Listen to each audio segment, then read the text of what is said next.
তো আমার শান্তিনিকেতন আর পুরুলিয়া ভ্রমণের গল্পটা যেখানে এপিসোড 1-এ থেমেছিল, চলো আজ সেখান থেকেই শুরু করা হোক। তো শান্তিনিকেতন থেকে পুরুলিয়া যাওয়ার উদ্দেশ্যে আমি বেরিয়ে পড়েছি। আর পুরুলিয়ায় পৌঁছাতে পৌঁছাতে আমার মোটামুটি 5 থেকে 6 ঘন্টা লাগবে। অর্থাৎ ঘড়ির কাঁটায় বাজে এখন সকাল 7টা, মোটামুটি দুপুর 1:30 থেকে 2টোর মধ্যে আমি পুরুলিয়ায় পৌঁছে যাব। বোলপুর থেকে পুরুলিয়ার দূরত্ব হচ্ছে 240 কিলোমিটার বাই রোড স্কুটিতে। তো আমি যাচ্ছি বোলপুর থেকে রানীগঞ্জ রঘুনাথপুর রোড হয়ে সোজা আসানসোল পুরুলিয়া রোড ধরে ডিরেক্টলি পুরুলিয়ায়। তাহলে চলো দেখা হচ্ছে পুরুলিয়াতে। পুরুলিয়া যেন সময়ের ফাঁকে লুকিয়ে থাকা এক শান্ত গ্রাম। লাল মাটির পথে হাঁটলে পায়ের নিচে শোনা যায় প্রকৃতির নিঃশ্বাস। দূরে দাঁড়িয়ে থাকা অযোধ্যা পাহাড় নীরবে পাহারা দেয় চারপাশে সবুজকে। সকালে পাখির ডাকে ঘুম ভাঙে আর সন্ধ্যায় সূর্য ডুবে যায় পাহাড়ের কোলে। তো ঘড়ির কাঁটায় বাজে এখন দুপুর 1:30 আর আমি পৌঁছে গেছি পুরুলিয়ার বাঘমুন্ডিতে। আর হাতে সময় খুবই কম, তাই তাড়াতাড়ি হোটেল নিয়ে ফ্রেশ হয়ে বেরিয়ে পড়েছি সাইট সিনের জন্য। তাই তোমাদেরকে আমি হোটেলের ভেতরের রুমে কি কি ফ্যাসিলিটি আছে তোমাদেরকে দেখাতে পারলাম না, তবে আমার পেছনে যে হোটেলটা দেখতে পাচ্ছ এখানে আমি স্টে করেছিলাম। হোটেলের ফোন নাম্বার এবং লোকেশন এই ভিডিওর ডেসক্রিপশনে আমি তোমাদের দিয়ে দেবো। তোমরা ভালো করে চেক করে প্রি বুকিং করতে চাইলে করে আসতে পারো। পুরুলিয়ার মধ্যে সবার প্রথম আমি যেই সাইট সিনটা দেখার জন্য চলে এসেছি সেটা হচ্ছে তুর্গা ড্যাম। তোমরা ভিডিওটিতে এখন যে জায়গাটা দেখতে পাচ্ছ সেটির নাম হচ্ছে তুর্গা ড্যাম। এটি কিন্তু পুরুলিয়ার পেহেলগামও বলা হয়। মাঝে অনেক ভিডিও কিন্তু ভাইরাল হয়েছিল এখানকার। এই ড্যামের পাশ দিয়ে কয়েকটা সিঁড়ির ধাপ উঠে যাচ্ছে একেবারে পাহাড়ের ওপরে, যেখানে একটি রাম মন্দিরও আছে। তোমরা এরকম স্টেপ বাই স্টেপ দেখতে পাবে সিঁড়ি রয়েছে, সেই স্টেপ বাই স্টেপ সিঁড়ি ধরে তোমরা একেবারে পাহাড়ের চূড়ায় উঠে যেতে পারো। আর ওই যে সামনে দেখতে পাচ্ছ হয়তো রাম মন্দিরটি, আমি এখন সেখানেই যাব। চলো যাওয়া যাক। এই তুর্গা ড্যাম নিচের থেকে যতটা না দেখতে সুন্দর, তার থেকেও বেশি সুন্দর যখন তোমরা এই ছোট্ট পাহাড়ের ওপরে উঠে এই রাম মন্দিরের পাশ থেকে পুরো একেবারে নিচের শহরটিকে 360 ডিগ্রি অ্যাঙ্গেলে দেখবে। এই সৌন্দর্যটাই তোমরা দেখতে পাবে একদম আলাদা।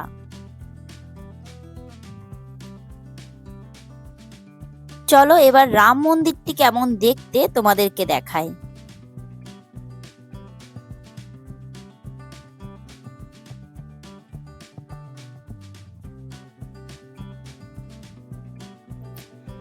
এই যে তোমরা দেখতে পাচ্ছ আমার সামনে যে একটা নদীর মতো দেখতে পাচ্ছ, এটাই কিন্তু তুর্গা ড্যাম, যেটা পাহাড়ের ওপর থেকে খানিকটা এরকম লাগছে। দেখেছো কি সুন্দর স্বচ্ছ নীল জল, আর একদম চারিদিকে কি সুন্দর পাহাড়, আর ঠিক মাঝেই রয়েছে এই তুর্গা ড্যাম। অবশ্য এখানে একটা ফলসও আছে যেটার নাম ঘাতকোচা ফলস। এটা পুরুলিয়ার অফবিটের মধ্যেও অনেকে ধরে। এই ঘাতকোচা ফলসে তোমরা যেতে পারো এই তুর্গা ড্যামের পাশ থেকে একটি রাস্তা চলে গেছে সেই ফলসের দিকে। অনেকে এই ফলসের কাছে পিকনিকও করে। তো যারা পুরুলিয়ার অফবিট জায়গা ঘুরতে চাও তারা কিন্তু এই ঘাতকোচা ফলসটা তোমাদের লিস্টে রাখতে পারো এবং চাইলে একটা ছোট্ট করে পিকনিকও সেরে নিতে পারো। আমি তোমাদেরকে ভিডিওতে জুম করে দেখানোর চেষ্টা করছি, জানি স্পষ্ট দেখা যাচ্ছে না, তবে ওখানেই রয়েছে ঘাতকোচা ফলস। আর তোমরা পায়ে হেঁটে অনায়াসেই যেতে পারো এই ঘাতকোচা ফলসে। চলো এবার নিচে নেমে দেখা যাক তুর্গা ড্যামকে। এতক্ষণ তো তোমাদেরকে পাহাড়ের উপর থেকে দেখালাম তুর্গা ড্যামকে কেমন লাগে এবং এই ড্যামের পাশের পরিবেশটা দেখতে কেমন পাহাড় থেকে দেখা যায়। চলো এবার নিচে নেমে দেখা যাক এই তুর্গা ড্যামকে। যেমন সিঁড়ি ধরে উপরে উঠে তোমরা দেখেছিলে তুর্গা ড্যাম, তেমনই সিঁড়ি ধরে নিচে নেমে তোমরা নিচ থেকেও দেখতে পাবে এই তুর্গা ড্যাম।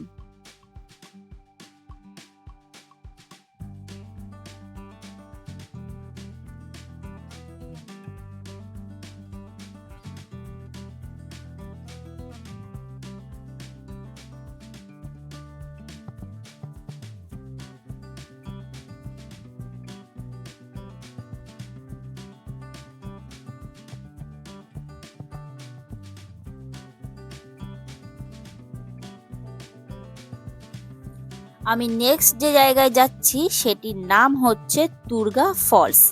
এতক্ষণ তোমরা দেখলে তুর্গা ড্যাম, এবার চলো দেখা যাক তুর্গা ফলস। আমি জানি আমার ট্রাভেল ভিডিও দেখে অনেকেই ঘুরতে যাও, কারণ আমি আমার ভিডিওতে প্রপার ইনফরমেশনগুলি দিই 8 থেকে 80 সবার জন্যই।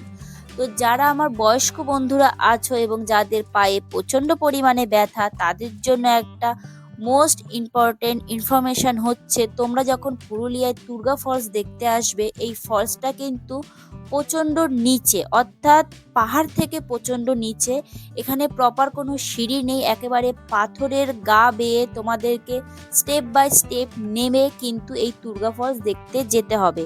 তো যাদের পায়ে ব্যথা এবং যাদের অনেকটাই বয়স হয়ে গেছে, তারা যদি এই তুর্গা ফলস দেখতে চাও, তাহলে কিন্তু তোমাদেরকে অতি সাবধানেই নিচে নেমে এই ফলসটি দেখতে হবে। এই যে সামনে যেই তোমরা দেখতে পাচ্ছ যে ঝর্ণাটা দেখা যাচ্ছে, এটাই হচ্ছে তুর্গা ফলস।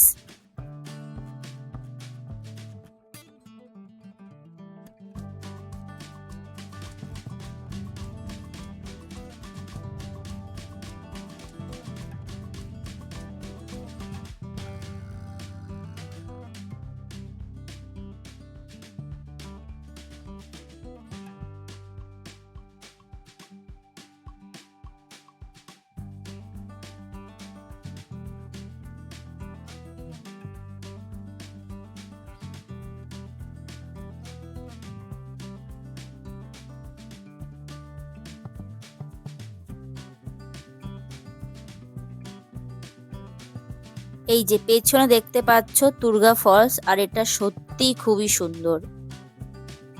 এই যে যেভাবে নেমেছিলাম আবার সেভাবেই সিঁড়ি ধরে উপরে উঠতে হবে, একেবারে খাড়া। চলো যাই। প্রচন্ড খাড়া রাস্তা, দেখে শুনে আসবে, সাবধানে আসবে।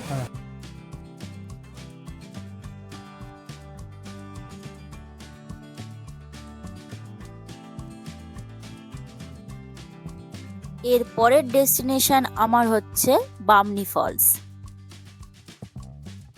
পুরুলিয়া ঘুরতে আসলে তোমরা কিন্তু এই বামনি ফলসটা একেবারেই মিস করবে না।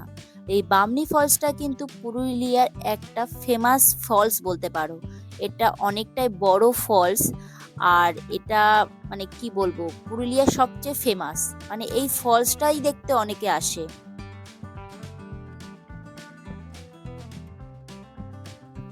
জানি আমার ভিডিওটি একটু বড় হচ্ছে, তার জন্য আমি আগেই সরি বলছি, কিন্তু কি করব বলো, আমি তো প্রপার ইনফরমেশন দিয়ে থাকি। 8 থেকে 80 সবার জন্যই আমার এই ভিডিও। তো সবার সুবিধার্থের জন্যই রাস্তা কোনটা ভালো কোনটা খারাপ, কিভাবে আসতে হবে, কোনটা তাদের জন্য উপযোগী, সব রাস্তা তো আর সবার জন্য উপযোগী হবে তার তো কোনো কথা নেই। তাই রাস্তা বোঝানোর জন্য এবং কোনটা কার জন্য কমফর্টেবল সেটা বোঝানোর জন্যই কিন্তু আমার ভিডিওটা একটু বড় হয়। তোমরা কিন্তু ধৈর্য সহকারে একটু দেখো।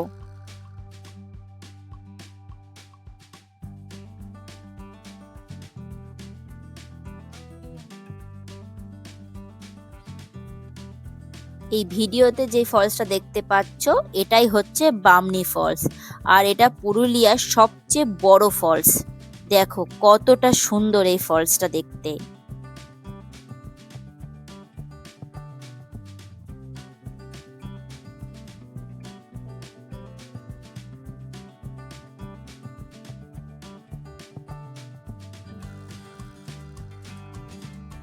যারা বাইক বা স্কুটিতে মানে দূরে ট্রাভেল করতে ভালোবাসো, লং ড্রাইভ যাকে বলে, তো তোমরা যখন এই পুরুলিয়ায় বাইক বা স্কুটিতে আসবে, আর এই পাহাড়ির আঁকা বাঁকা রাস্তায় তোমরা যখন বাইক বা স্কুটি চালাবে, তোমরা সত্যি এই লং ড্রাইভটা এতটাই এনজয় করবে না, তোমরা আবার চাইবে যে কোনো এক পাহাড়ি জায়গায় ঘুরতে চাই স্কুটি বা বাইকে করে।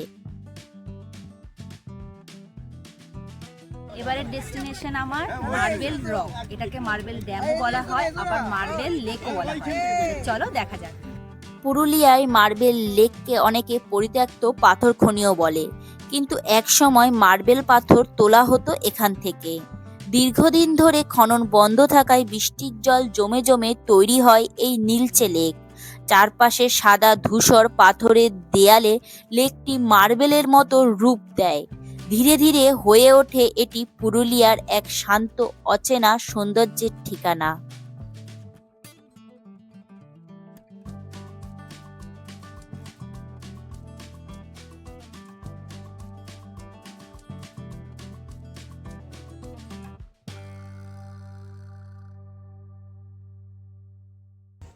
এবারের ডেস্টিনেশন আমাদের পুরুলিয়ায় অযোধ্যা পাহাড়ের টপে সীতাকুণ্ড। চলো এই সীতাকুণ্ডে কি আছে তোমাদেরকে দেখাই।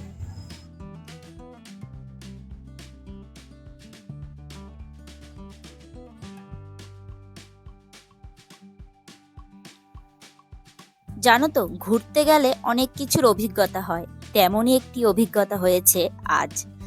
কিছু সত্যি বা মিথ্যে যাচাই করতে চাইনি, অবশ্য দেখে অবাকই হলাম। এই যে বাচ্চা ছেলেটির সামনে তোমরা দেখতে পাচ্ছ কিছু গাছের ডাল রাখা রয়েছে, তাতে লাগানো রয়েছে কৃত্রিমভাবে চুল। এটিকে বলা হচ্ছে মা সীতার নাকি চুল লাগানো রয়েছে। আর এই যে ফল দেখতে পাচ্ছ গাছের, এটি নাকি মাতা সীতা সিঁদুর হিসাবে ব্যবহার করত। দেখে ভালোই লাগলো, তবে কি সত্যি কি মিথ্যা জানি না। চলো সীতাকুণ্ডটি দেখা যাক।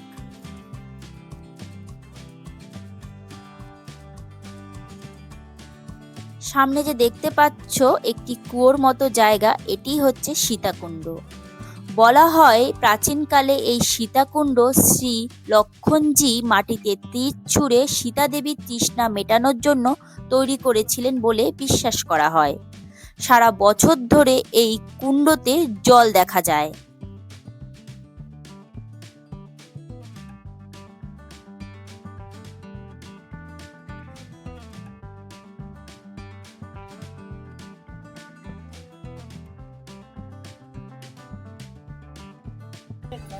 এবারে আমাদের ডেস্টিনেশন হচ্ছে অযোধ্যা পাহাড়ের রাম মন্দির। চলো ভেতরে গিয়ে তোমাদেরকে দেখাই কি কি দেখা যায়।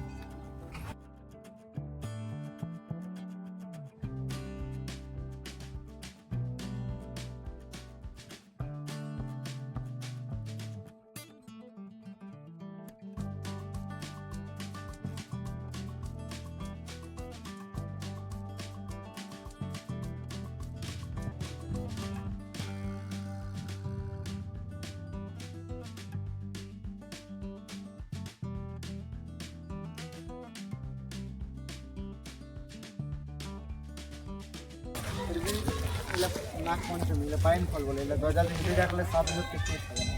ঘরে রাখো? হ্যাঁ, দরজাতে ঝুলিয়ে আর রং করে সাজানো যায়।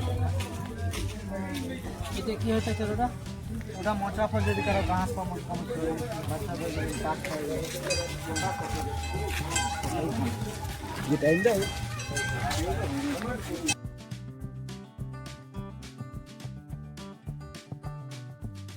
পুরুলিয়ায় ঘুরতে আসলে তোমরা কিন্তু অনেক রাম মন্দির দেখতে পাবে, তবে অযোধ্যা হিলটপে এটি হচ্ছে একটিমাত্র রাম মন্দির যেটা সবাই সাইট সিনের জন্য ঘুরতে আসে, এবং এটি কিন্তু অনেক বছর পুরনো মন্দির। চলো ভেতরে প্রবেশ করে আমরা ভগবান শ্রীরামের দর্শন করে আসি।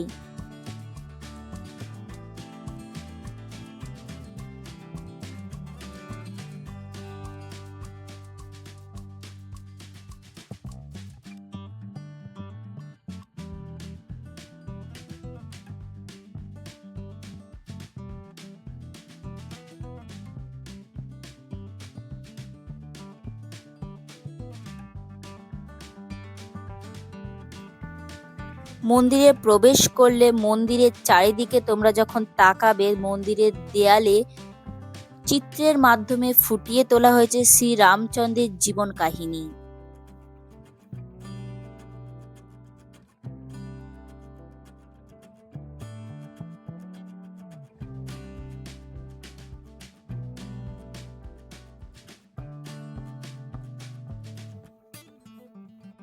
মন্দিরের মধ্যে দেখো কি অপূর্ব সুন্দর মূর্তি রাখা রয়েছে শ্রী রামচন্দ্র, এবং তার ডান দিকে রয়েছে শ্রী লক্ষণ, এবং শ্রী রামচন্দ্রের বাদিকে রয়েছে মাতা সীতার অপূর্ব সুন্দর মূর্তি।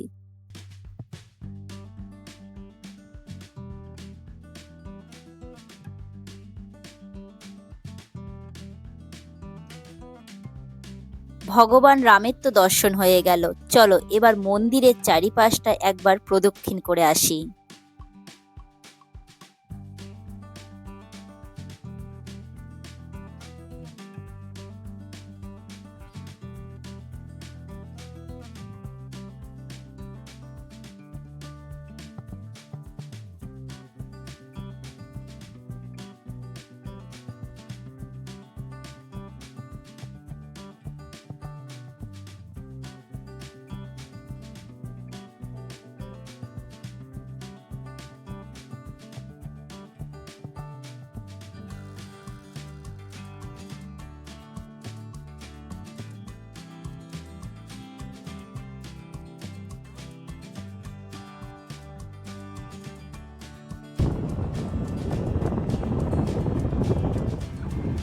এর পরের ডেস্টিনেশন আমাদের আপার ড্যাম এবং লোয়ার ড্যাম। তাহলে চলো যাওয়া যাক।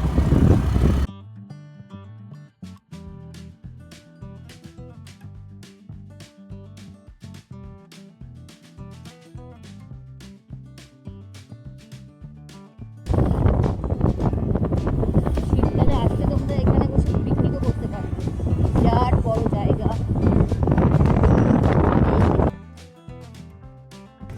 এবার আমার ডেস্টিনেশন পুরুলিয়ার আপার ড্যাম। চলো তোমাদেরকে আপার ড্যামটা দেখাই।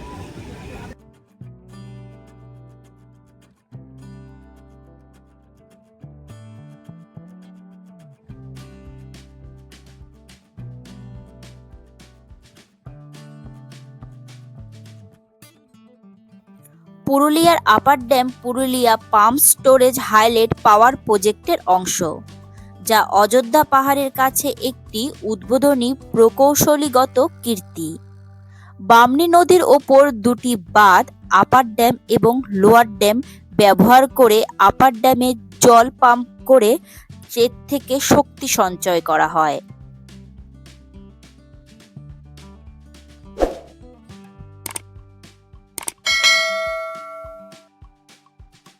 পুরুলিয়ায় আসলে কিন্তু তোমরা এই আপার ড্যাম লোয়ার ড্যাম অবশ্যই দেখতে এসো। এখানে তোমরা ডিরেক্টলি গাড়িতে করে এসে এই আপার ড্যাম লোয়ার ড্যাম দেখতে পাবে। এখন যেটা দেখছো সেটা হচ্ছে আপার ড্যাম। লোয়ার ড্যামটাও তোমাদেরকে দেখাবো, সেটা এখান থেকে কিছুটা দূরে। এই আপার ড্যামে আসলে তোমরা দেখতে পাবে এখানে অনেক দোকান বসেছে। এখান থেকে তোমরা যদি কিছু বাড়ির জন্য কিনে নিয়ে যেতে চাও তোমরা সেটাও এখান থেকে কিনতে পারো। আর এই আপার ড্যামটা কিন্তু অনেকটা বড় জায়গা জুড়ে রয়েছে। এই আপার ড্যামের মাঝ বরাবর তোমরা একটা রাস্তা দেখতে পাচ্ছ। এই রাস্তাটা সোজা চলে যাচ্ছে লোয়ার ড্যামের দিকে, যেখান দিয়ে তোমরা সোজা গেলে লোয়ার ড্যামটা দেখতে পাবে। আর এই আপার ড্যামের ঠিক উল্টো দিকটায় কি আছে চলো তোমাদেরকে সেটা দেখায়। এক পাশে তো জল দিয়ে বাঁধা, সেটাকে বলা হচ্ছে আপার ড্যাম। আর ঠিক তার উল্টো দিকটা দেখতে কিন্তু খানিকটা এরকম সুন্দর।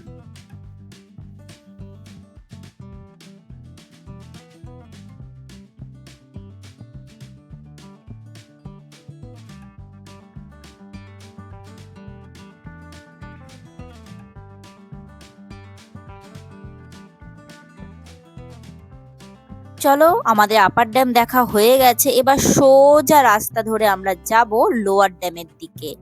আর রাস্তায় যেতে যেতে তোমাদেরকে দেখায় এই আপার ড্যামের সৌন্দর্যটা কেমন দেখতে।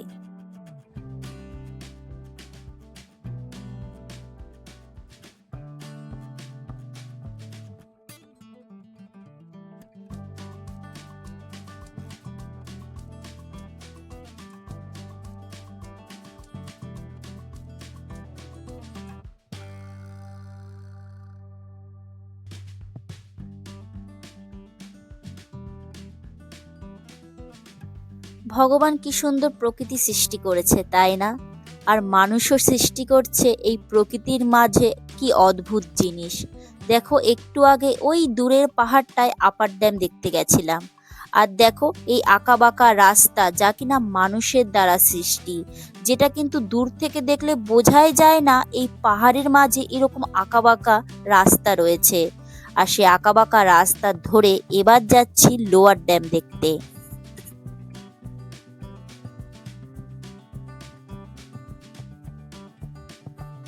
ওই যে দূরে পাহাড়ের মাঝে যে ড্যামটি দেখতে পাচ্ছ সেটি হচ্ছে লোয়ার ড্যাম।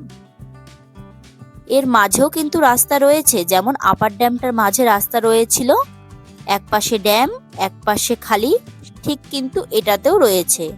তবে মাঝে যে রাস্তাটা রয়েছে সেটাতে সাধারণ মানুষ যাওয়া নিষেধ রয়েছে, তাই তোমাদের দূর থেকে দেখালাম। আর ও পাশে তোমরা দেখেছিলে ড্যামটা, আর দেখো ড্যামের ঠিক উল্টো দিকটা খানিকটা দেখতে এরকম।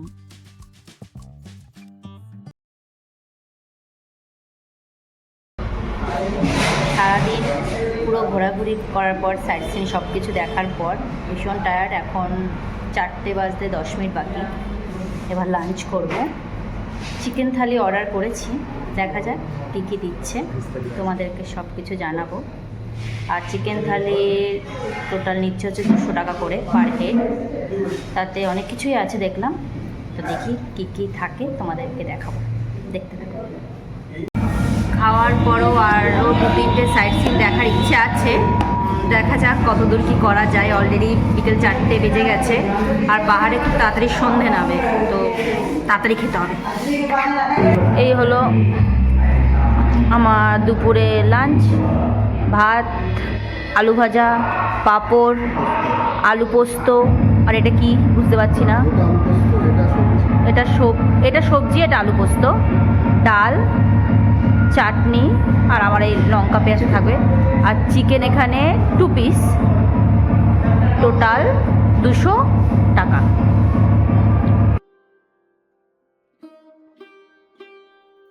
সত্যি এই পুরুলিয়া যেন লাল মাটির বুকে লেখা এক নীরব গল্প। পাহাড়ের কোলে সূর্যাস্ত নামলে হাওয়ায় ভেসে আসে ঝুমুরের সুর। শাল পলাশের জঙ্গলে লুকিয়ে থাকে সাধারণ জীবনের ছোঁয়া। এখানকার মানুষ সহজ সরল, হাসিতে ভরা, মাটির মতোই আপন। পুরুলিয়া শেখায় প্রকৃতিকে ভালোবাসতে। আমি চলে এসেছি আমার পরবর্তী ডেস্টিনেশন লাহারিয়া শিব মন্দির। এই লাহারিয়া শিব মন্দিরটি ভগবান শিবের উদ্দেশ্যে নিবেদিত এবং বিশ্বাস করা হয় এটি 1000 বছরেরও বেশি পুরনো, যা 10ম থেকে 11 শতাব্দীতে চেরো রাজবংশের শাসনামলে নির্মিত হয়েছিল। তবে বর্তমানে যেই মন্দিরটি তোমরা দেখতে পাচ্ছ সেটা সংস্কারকৃত ভবন, যা পূর্ববর্তী মন্দিরের ভিত্তির ওপরেই নির্মিত।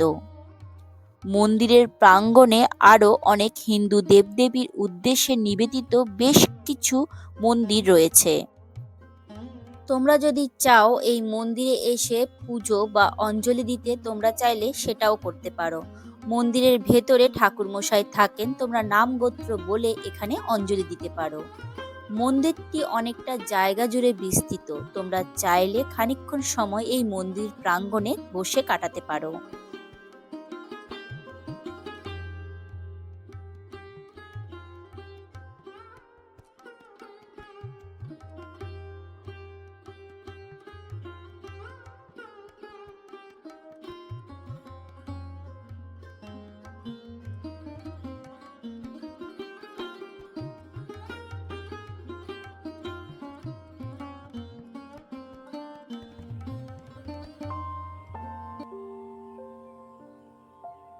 তো এবারে আমার ডেস্টিনেশন হচ্ছে পাখি পাহাড়। চলো এই পাখি পাহাড়ে পাখি আছে বা কেনই নাম পাখি পাহাড়, এই পাহাড়ের নাম, সেটা তোমাদেরকে দেখাবো। চলো আমার সাথে দেখা যাক। শিল্পী শ্রী চিত্তদে এবং তার দল পুরুলিয়ার মুড়াবুরু পাহাড়ে পাথরের ওপর প্রায় 65টি পাখির ছবি এঁকেছেন, তাই এই পাহাড়ের নাম পাখি পাহাড়। প্রায় 800 ফুট উঁচু এই পাহাড় চিত্রশিল্পীরা অত্যন্ত পরিশ্রমের সাথে এই দারুণ ভাস্কর্যের মাধ্যমে এই পাহাড়টিকে পুরুলিয়ার একটি গুরুত্বপূর্ণ আকর্ষণীয় বানিয়ে তুলেছেন।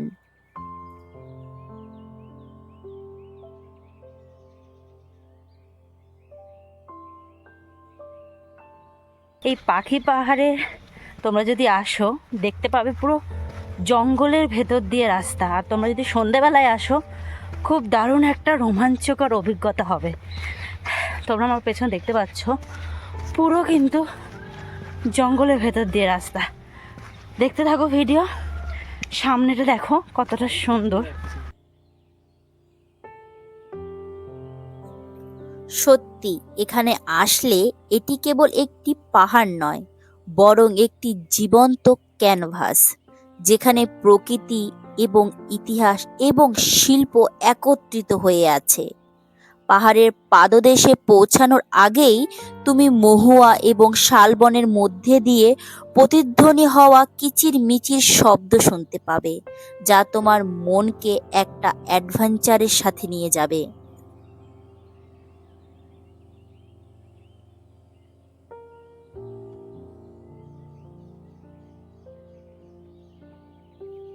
এই জঙ্গলের মধ্যে দিয়ে তোমরা যখন যাবে, মনে হবে যেন এক দারুণ অভিজ্ঞতা হচ্ছে। চারিদিকে শান্ত, নিরিবিলি এবং খানিকটা দূর পৌঁছানোর পরেই তোমরা সেই ভাস্কর্যগুলি দেখতে পাবে। এই যে সামনে দেখতে পাচ্ছ, ওখানেই আঁকা হয়েছে বিভিন্ন পশু পাখির ছবি। চলো তোমাদেরকে দেখাই।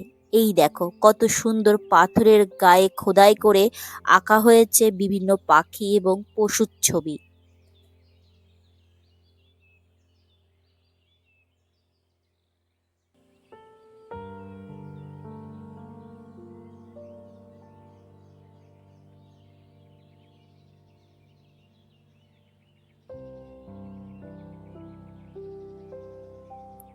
আর এই দেখো জঙ্গলের মাঝে আমি দাঁড়িয়ে রয়েছি, আর চারিদিকটা দেখো কি অপূর্ব সুন্দর আর কি শান্ত।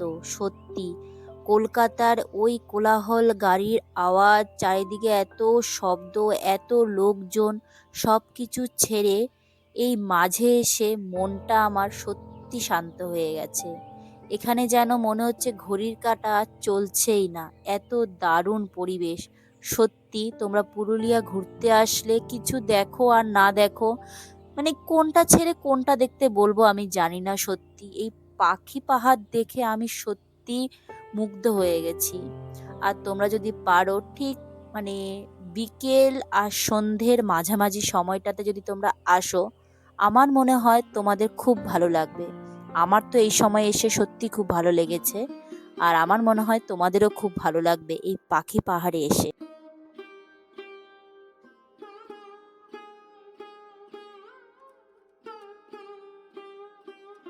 বয়স থাকতে থাকতে পাহাড়ে ট্রাভেল করে নাও, নাহলে জীবন শেষ হয়ে যাবে।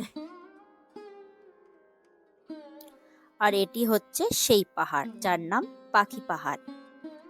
এখন আমি আছি পুরুলিয়ার মুখোশ গ্রামে। চলো এই মুখোশ গ্রামের নাম কেন মুখোশ গ্রাম সেটা তোমাদেরকে দেখাই। এই মুখোশ গ্রামে এসে সবার প্রথমে দর্শন হয়ে গেল বজরংবলী।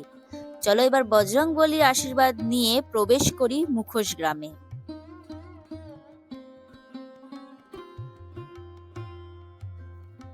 আমরা অনেকেই জানি পুরুলিয়ায় ছৌ নাচ নাকি খুবই বিখ্যাত। আবার অনেকে আমরা টিভির পর্দায় বা লোকমুখে ছৌ নাচের কথা শুনেছি। আর টিভিতে তো আমরা ছোটবেলা থেকেই অনেকেই দেখেছি ছৌ নাচ। আর সেই থেকেই কিন্তু এই মুখোশ গ্রাম। ছৌ মুখোশ তৈরির ঐতিহ্য বাঘমুন্ডির রাজা মদন মোহন সিং দেওরের সময় থেকে শুরু হয়েছে। বছরের পর বছর ধরে এই শিল্প পুরুলিয়া জেলার সাংস্কৃতিক ঐতিহ্যের একটি অপরিহার্য অংশ হয়ে উঠেছে, যেখানে ছৌ নৃত্য এবং মুখোশ তৈরি একে অপরের সাথে মিশে আছে।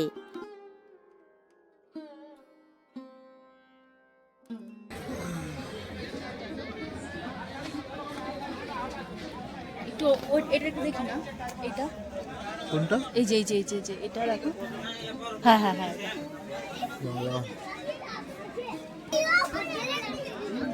হাতে নিচ্ছে বাবা, দারুণ ব্যাপার তো। কিসের সব কাগজের একেবারেই বাইরে টাঙানো যাবে, বৃষ্টি হলে তো সমস্যা আছে।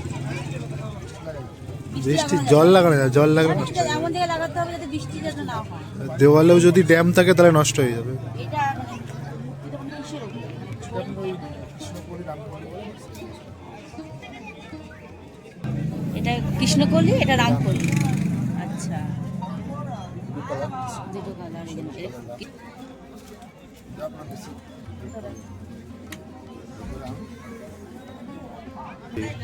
এই দেখো, মুখোশ গ্রামের নাম কেন মুখোশ গ্রাম? বিভিন্ন রকমের মুখোশ পাওয়া যায় এখানে। নজর বিভিন্ন কাঠি। দেবদেবীর মুখোশ পাওয়া যায়। তারপর এটাকে বলা হয় নজর কাঠি, এটা ঘরের সামনে রাখা হয়, তাই তো? এটা মানে কাগজের, প্রপার কাগজের হয়, তাই তো? প্রপার কাগজের হয়, বৃষ্টিতে Weight যাতে নেই না? না ভেজে সেভাবে রাখতে হবে তোমাদের। দেখো,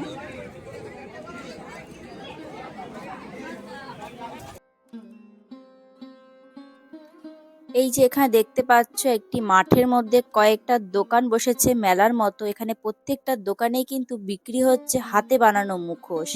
ওনারা নিজেরা হাতে তৈরি করে থাকেন এই মুখোশগুলো। আর শুধুমাত্র পৌষ মাস উপলক্ষে এই মেলাটা এই মাঠের মধ্যে বসেছে। এই মেলা পৌষ মাস চলে গেলে আর বসবে না, সারা বছরই এই মুখোশ গ্রামে মুখোশ বিক্রি হয় দোকানগুলিতে। তোমরা রাস্তার পাশে যে দোকানগুলি আছে সেই দোকানগুলিতে সারা বছর এখানে মুখোশ কিনতে পাবে এবং বিক্রি হতে তোমরা দেখতে পাবে। এখানে গেলে তোমরা বিভিন্ন দেবদেবী, প্রাণী, এমনকি হিন্দু মহাকাব্যের বিখ্যাত চরিত্রগুলির মুখোশ খুঁজে পাবে। যেমন রয়েছে শিব ঠাকুর এবং কৃষ্ণ এবং দুর্গা ঠাকুরের মতো দেবদেবীর পাশাপাশি রয়েছে রাবণ এবং মহিষাসুরের মতো আলাদা আলাদা মুখোশ।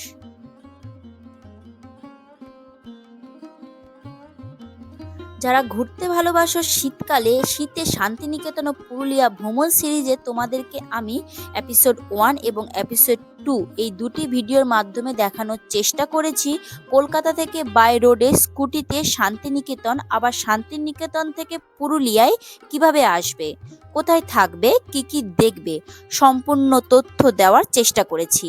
আর এই মুখোশ গ্রাম ছিল আমার পুরুলিয়ার লাস্ট সাইট সিন। আশা করি তোমাদের এই ভিডিওটি ভালো লেগেছে।